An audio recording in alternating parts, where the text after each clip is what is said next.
जय हिंद दोस्तों, welcome back to my बुकलो। तो आज अपने आरएस अग्रवाल मैथ्स के स्पेशल बैच में हम लोग पढ़ने वाले हैं एक अपना नया कंसेप्ट जिसका नाम है डिजिटल सम। क्या नाम है इसका? डिजिटल सम नाम है। डिजिटल सम बहुत ही इंपॉर्टेंट कंसेप्ट है। ये आपके पूरे के पूरे अरिथमेटिक के कैलकुलेशन को हैंडल करने की हिम्मत रखता है और आप आरएस अग्रवाल के बहुत सारे सवाल अपने डिजिटल सम से ही लगाएंगे। समझ गया मैंने क्या बोला था? क्वेश्चन आरएस जी के होंगे, सवाल अपने होंगे। सॉरी, क्वेश्चन उनके होंगे, जवाब हमारे होंगे। हम उनके जवाब को फॉलो करने वाले नहीं है। चलिए, तो आइए हम लोग बात करते हैं व्हाट इज डिजिटल सम। कि डिजिटल सम है क्या। इसको पढ़ने के पहले आपको एक चीज पढ़ना है जिसका नाम है 3 और 9 का डिविजिबिलिटी रूल। ये आपको सबसे पहले पढ़ना है, 3 और 9 का डिविजिबिलिटी रूल। ओके, यह आपको सबसे पहले पढ़ना है। चलिए, तो 3 का रूल लिखिए आप यहाँ पर। 3 का रूल क्या होता है? Sum of digits should be divisible by 3, should be divisible by 3। Then उसके बाद में 9वां लिखिए, sum of digits should be divisible by 9।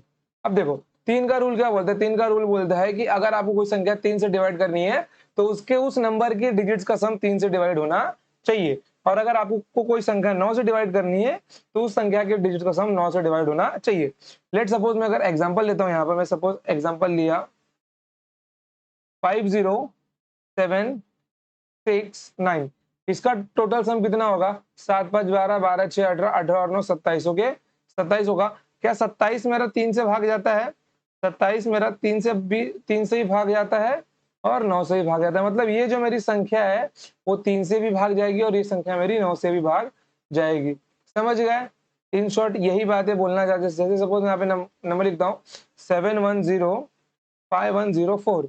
तो इसका टोटल कितना बन जाएगा? 7 1 8, 8 5 13, 13 1 14, 14 और 4 18। 18 मेरा किससे भाग जाता है? 18 मेरा 3 से ही भाग जाता है, 18 मेरा 9 से ही भाग जाता है। समझ गए? ऐसा जरूरी नहीं है कि जो संख्या 3 से भाग जाए वो 9 से ही भाग जाए। समझ गए? लेकिन जो संख्या 9 से भाग जाएगी वो 3 से जरूर भाग जाएगी। जैसे देखिए 24 3 से भाग जाता है लेकिन 9 से भाग नहीं जाता। उसी जगह 27 3 से भाग जाता है और 9 से ही भाग जाता है। समझ गए? जो संख्या 3 से भाग जाएगी ऐसा जरूरी नहीं कि वो 9 से ही भाग जाए, लेकिन जो संख्या 9 से भाग जाएगी ये डेफिनेटली है कि वो 3 से भी भाग जाएगी। ओके, चलो, कोई डाउट यहाँ पे आपको? कोई डाउट नहीं है। चलो, जैसे सपोज मैं आपको यहाँ पे अगर एक सवाल दे दूं, आपको सवाल मैं यहाँ पे दे दूं कि अगर मैं 3 5 6 4 6 8 7 9 2 को अगर मैं 9 से भाग दूं, अगर मैं 9 से भाग दूं तो बताइए मेरा रिमाइंडर क्या आएगा? तो बताइए मेरा रिमाइंडर क्या आएगा? अब ये सवाल तो आपको डिफिकल्ट लग रहा है, अरे सर इतना टेबल लगाना पड़ेगा। नहीं, बहुत ही आसान सवाल है। इस संख्या को अगर आपको 9 से भाग करना बोला जाए तो इसकी डिजिट्स का सम ले लो। समझ गए? 5 3 8, 8 6 14, 14 4 18, 18 और 6 24, 24 और 8 32, 32 32 और 7 39, 39 और 9 48 और 2 50। ओके, तो 50/9, 50/9 मतलब 9 5 45। इसको डिवाइड करने पर रिमाइंडर आपका 5 आएगा। आप चाहे इसको डिवाइड करो या फिर आप चाहे 50 को डिवाइड करो, आपका रिमाइंडर कितना आएगा? इतना ही आएगा। समझ में आ गया आपको? कोई दिक्कत है यहाँ पर? कोई दिक्कत नहीं है। चलिए, ओके, कोई डाउट है आपको यहाँ पे? अब मैं आपको ये बताऊंगा कि 9 और 3 के लिए डिजिट्स का ही सम क्यों लिया जाता है। चलो, 3 का तो आप लोग समझ जाएंगे, मैं आपको 9 का बताता हूँ कि डिजिट्स का ही सम क्यों लिया जाता है। इनका सब्ट्रैक्शन मल्टीप्लिकेशन क्यों नहीं लिया जाता। ओके, चलिए, तो सपोज मानिए मैं यहाँ पे नंबर लिखता हूँ। मैंने यहाँ पे नंबर लिखा 7 6 5 3। मैं अगर इसको ऐसा लिखता हूँ 7000 प्लस 600 प्लस 50 प्लस 3। आपको कोई डाउट है इसके अंदर? आपको कोई डाउट नहीं, आपको ये चीज अच्छे समझ में आ गया है। Okay, 50 plus 3। तो क्या 7 को मैं ये लिख सकता हूँ 7 × 1000 प्लस 6 को मैं ये लिख सकता हूँ 6 × 100 प्लस 50 को मैं क्या लिख सकता हूँ 5 इंटू 10 प्लस 3 को मैं लिख सकता हूँ 3 इंटू 1। कोई डाउट है यहाँ पे आपको? कोई डाउट नहीं है। चलिए मैं दूसरा नंबर लेता हूँ। यहाँ पर मैं नंबर लिया यहाँ पर 853। ओके, मतलब 800 प्लस 50 प्लस 3। मैं अगर इसको ऐसा लिखता हूँ, मैं अगर इसको ऐसा लिखता हूँ 8 into 100 plus 5 into 10 plus 3 into 1। क्या आप लोग को समझ में आ रहा है? मैंने डिजिट्स का सम, मैंने डिजिट्स के पोजीशन को यूज किया है कि 6 मेरा 100वें नंबर है बेटा, इकाई दहाई सैकड़ा हजार, इकाई दहाई सैकड़ा। समझ में आ गया? सपोज मैं यहाँ पे एक नंबर लेता हूँ। अभी नंबर है मेरा EDCBA, ये मेरा क्या, ये मेरा नंबर है। ओके, अब मैं अगर इसको एक्सपांड करता हूँ, मैं इसको क्या लिख सकता हूँ?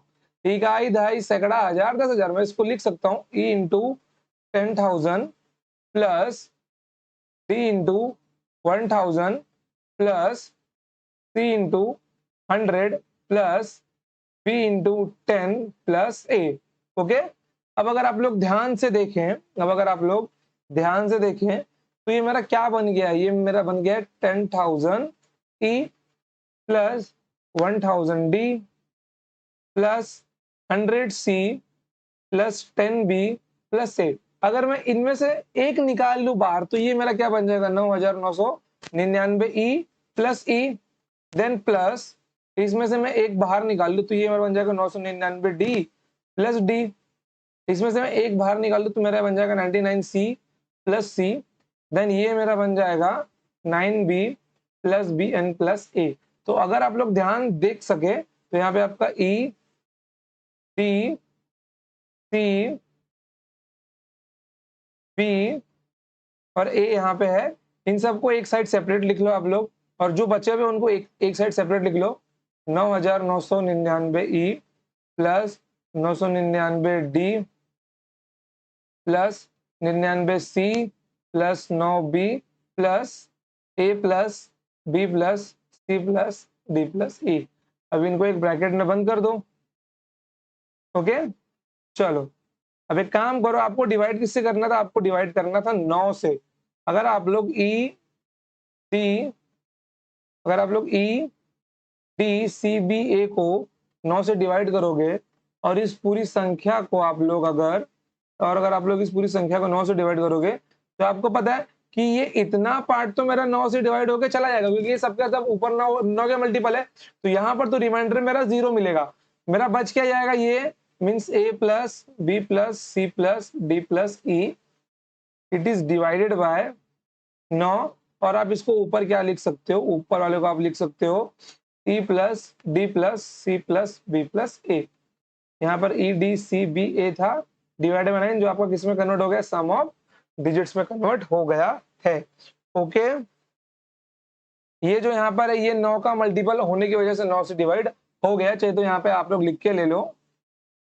ओके, यह 9 का मल्टीपल होने की वजह से 9 से डिवाइड हो गया है। ओके, चलिए बढ़ते हैं आगे। फिर आई होप कि आपको यहां तक कोई डाउट नहीं रहा होगा। चलिए अब यहाँ पर अगले कंसेप्ट का नाम डालिए डिजिटल सम, जो आज का टॉपिक है हम लोगों का। डालिए उसका नाम डिजिटल सम, और आप इसको ये भी बोल सकते हैं कैंसलेशन ऑफ 9। क्या? कैंसलेशन ऑफ 9, कैंसलेशन ऑफ 9 भी आप इसको बोल सकते हैं। चलिए देखिए, मैं यहाँ पे स्टेटमेंट लिख पा रहा हूँ। लिखिए यहाँ पर किसी संख्या को, लिखिए किसी भी संख्या को, किसी भी संख्या को 9 से डिवाइड करने पर, 9 से डिवाइड करने पर, ओके, जो रिमाइंडर बचता है, जो रिमाइंडर बचता है जो रिमाइंडर बचता है वो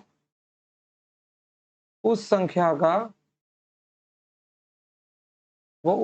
का डिजिटल सम होता है, वो उस संख्या का डिजिटल सम होता है। ओके, चलिए, किसी भी संख्या का 9 से डिवाइड करने पर जो रिमाइंडर बचता है वो उस संख्या का डिजिटल सम होता है। जैसे देखिए यहाँ पर मैं अगर आपसे ये पूछूं, डिजिटल सम इन शॉर्ट होता क्या है? सम ऑफ ऑल नंबर्स भी आप बोल सकते हो। डिजिटल सम क्या होता है? आपका सम ऑफ ऑल नंबर्स होता है इन सिंगल डिजिट। जैसे मैं यहाँ पे लिखता हूँ 1 2 3 4, इन सबको जोड़िए कितना मिल जाएगा आपको?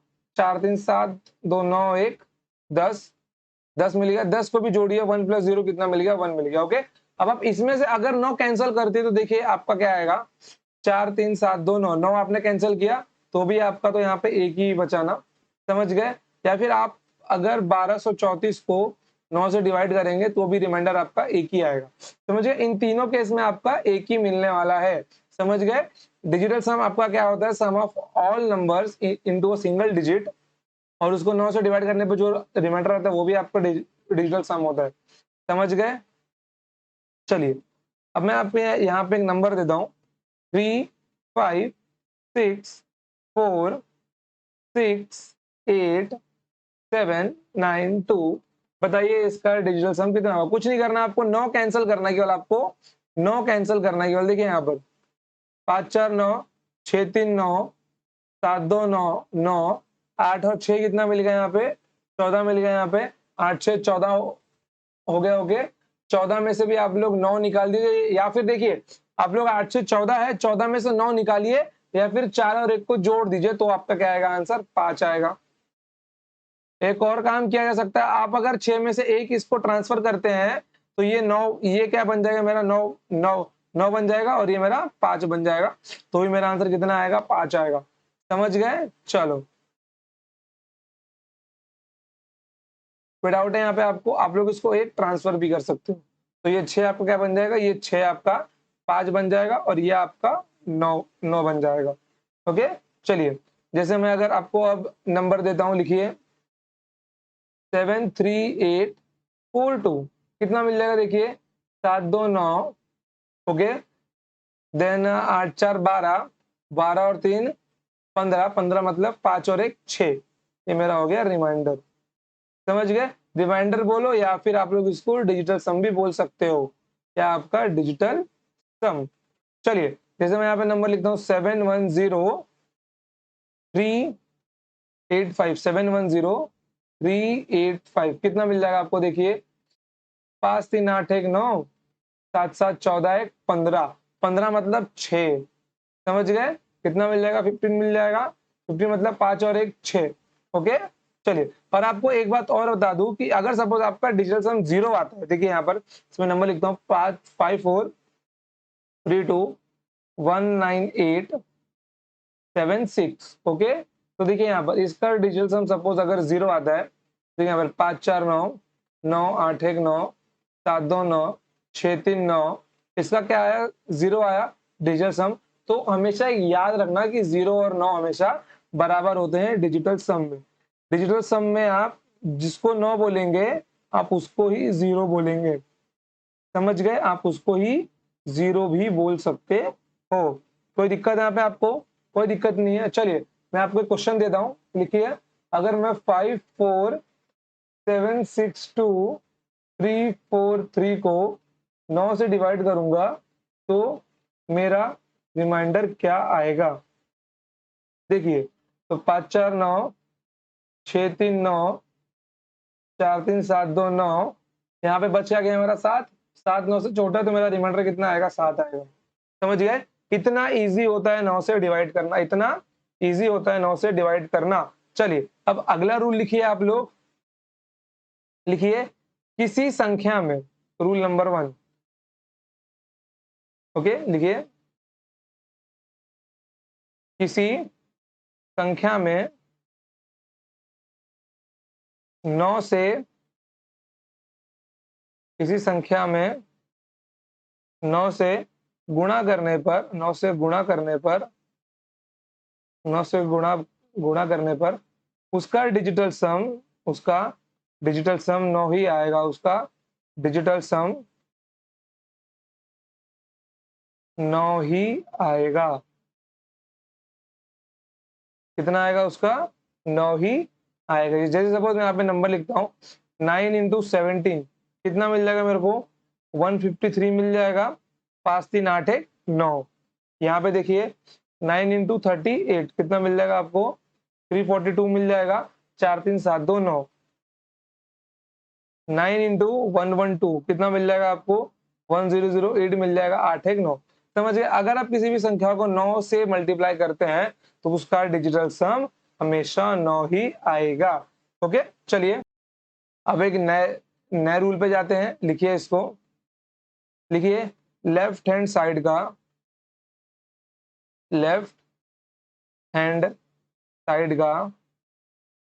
डिजिटल सम हमेशा राइट हैंड साइड के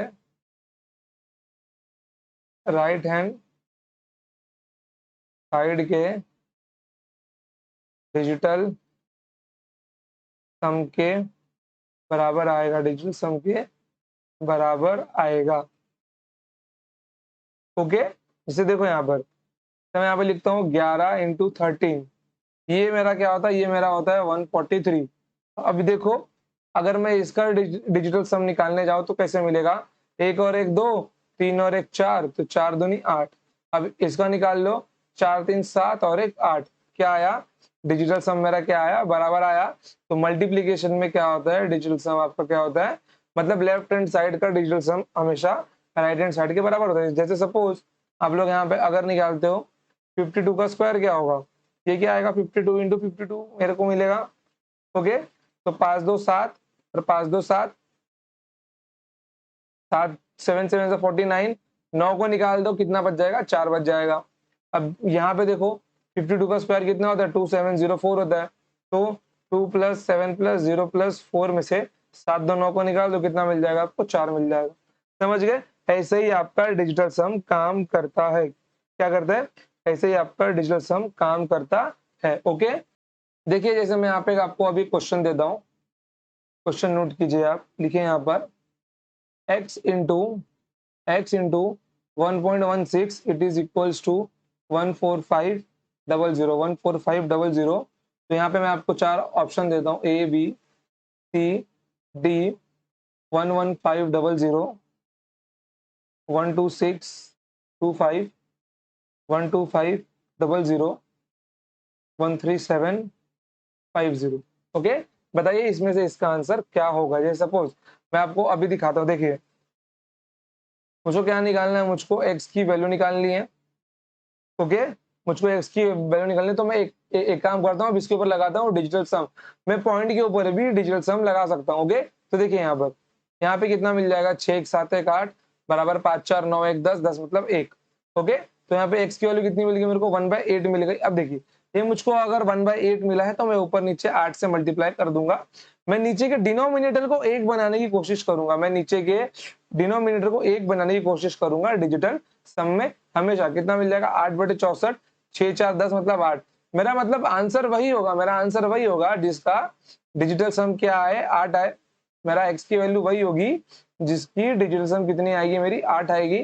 तो देखो यहाँ पर 5 1 6 1 7 ये नहीं है। 5 2 4 2 9 6 1 7 ये भी नहीं है। 5 2 7 1 8 ये है। देन 7 3 10 5 15 1 16 6 1 7 ये भी नहीं है। तो option number A C D नहीं है। तो मेरा option number A B C नहीं है। तो मेरा आंसर क्या है? x की वैल्यू का 12500 आंसर है। समझ गए आप लोग? कोई दिक्कत है आपको इसके अंदर? कोई भी दिक्कत नहीं है। चलिए अब बढ़ते हैं आगे हम लोग।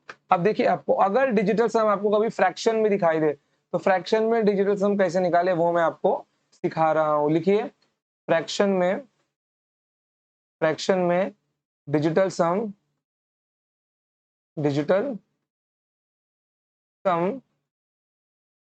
कैसे निकाले। देखिए अगर आपको फ्रैक्शन में कभी 1/2 मिला, 1/5 मिला, 1/6 मिला, ओके 1/4 मिला, 1/7 मिला और 1/8 मिला। ओके देखो, अब एक बात हमेशा ध्यान में रखना कि डिजिटल सम में अगर कभी आपका डिनोमिनेटर में 3 आ गया, नीचे 6 आ गया या फिर नीचे आपका 9 आ गया, तो आपका डिजिटल सम वहां पे काम करने वाला बिल्कुल भी नहीं है। समझ गए? चलो, तो ये एक एक्सेप्शन है, अपवाद है, इसको ध्यान में रखना। देखो अभी जब कभी आपको ऐसा दिखाई दे फ्रैक्शन में, तो ध्यान रखना कि आपको डिनोमिनेटर को एक बनाए, डिनोमिनेटर को एक बनाए, डिनोमिनेटर को आपको एक बनाना है। जैसे अगर आपको 1/2 मिल गया, तो आप ऊपर नीचे 5 का मल्टीप्लाई कर सकते हो। कितना मिल जाएगा आपको? 5 एकम 5, वो 8 2 बचे 10, 10 का एक एक बन जाएगा, तो ये आपका 5 होगा। वैसे ही आपका क्या होगा, आपको अगर 1/5 मिलेगा तो आप ऊपर नीचे 2 का मल्टीप्लाई कर देना। कितना मिल जाएगा आपको? 2 मिल जाएगा।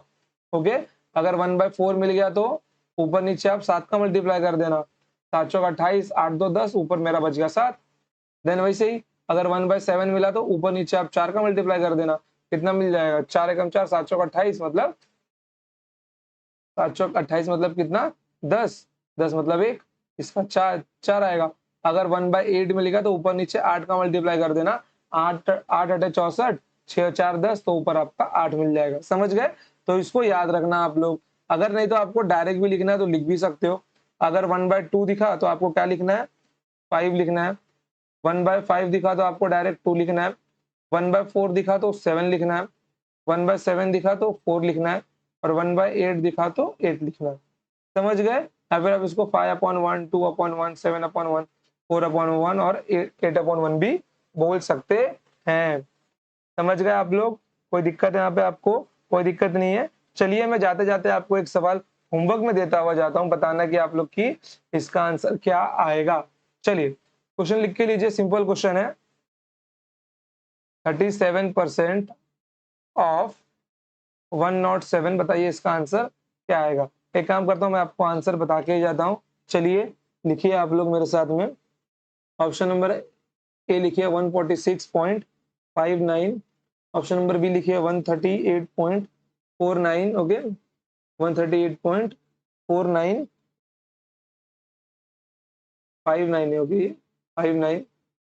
Option number C 147.39 and option number D लिखिए 142.29। ओके चलिए, ओके तो देखिए यहाँ पर जैसे यहाँ पे सवाल लिखा हुआ है 37% ऑफ। 37 का मतलब क्या होता है? परसेंट में आपका 1/100 नीचे आता है।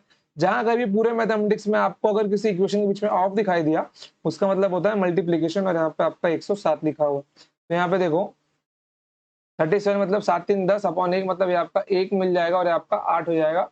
तो यहाँ पे आपको क्या मिलेगा? 8 मिलेगा। मतलब जो भी आपका आंसर होगा, जो भी आपका आंसर होगा, ओके जो भी आपका आंसर होगा, वेट यहाँ पे हम लोग ये क्या कर रहे हैं, यहाँ पे हम लोग को ये फाइंड करना है ना, तो इसको हम लोगों को x मानना पड़ेगा पहले। Let this be x, okay then 37% of 37% of, ये नीचे मेरा 100 है, यहाँ मेरा कितना इंटू 107 है, ओके 107। क्वेश्चन इसको 137 करो, नहीं तो आंसर आपका फिट नहीं बैठेगा। ओके इसको 137 करो, चलो ओके बराबर में x, 100 को वहां पे भेज दो तो भी वो x ही रहेगा। तो 7 3 10 1 11, 11 मतलब 2, और यहाँ पे कितना मिल जाएगा आपको? 7 1 8, और यहाँ पे बराबर आपको x, 100 वहां पे जाएगा तो एक ही देने वाला है। तो यहाँ पे आपको 8 दूनी 16, मतलब 7 बराबर x, मतलब जिसका मेरा डिजिटल सम 7 आएगा वही मेरा आंसर होगा। तो देखो यहाँ पर 9 गया, 5 4 9 गया, इसका 7 आ गया। चलो इसका 9 गया, 8 1 9 गया, 5 3 8 आ गया, इसका 9 गया, 7 3 10 4 14 15 15 मतलब 6 आ गया। देन 9 गया, 4 2 6 2 8 1 9, इसका 0 आ गया और 9 आ गया। तो आपका option number A right answer है। आपके एक्स की वैल्यू क्या आएगी? 146.59 आएगी। चलिए इसी के साथ में मैं आपको एक क्वेश्चन होमवर्क में देके जाता हूँ। चलिए होमवर्क क्वेश्चन लिखिए अपना आप लोग, सिंपल क्वेश्चन है बहुत। 113 into 114 minus 1127 divided by 23, it is equals to x minus 100। Then find the value of x। 4 option लिखिए आप लोग यहाँ पे, क्या है 1 2 7 4 3। ऑप्शन नंबर बी लिखिए 1 2 8 2 3। ऑप्शन नंबर सी लिखिए 1 2 9 3 3। ऑप्शन नंबर डी लिखिए 1 2 4 6 4। ओके, कोई दिक्कत आपको यहाँ पर? कोई दिक्कत नहीं है। चलिए, तो आज के लिए मैं लेक्चर इतना ही रखता हूँ। तो मिलेंगे नेक्स्ट टाइम। अगली बार हम लोग सीधा शुरू करेंगे अपने सवाल जो कि हमारे RS अग्रवाल में दिए गए हैं। उन सवालों को सॉल्व करने के लिए ये कंसेप्ट जानना आपका बहुत ज्यादा जरूरी था, समझ गए? इसलिए मैं सवाल और कंसेप्ट आपके साथ में लेके चल रहा हूँ ताकि आपको कभी कोई दिक्कत ना आने पाए। चलो, तो आज के लिए इतना ही। तो मिलते हैं नेक्स्ट। तब तक के लिए tata bye bye. Till then, love you all.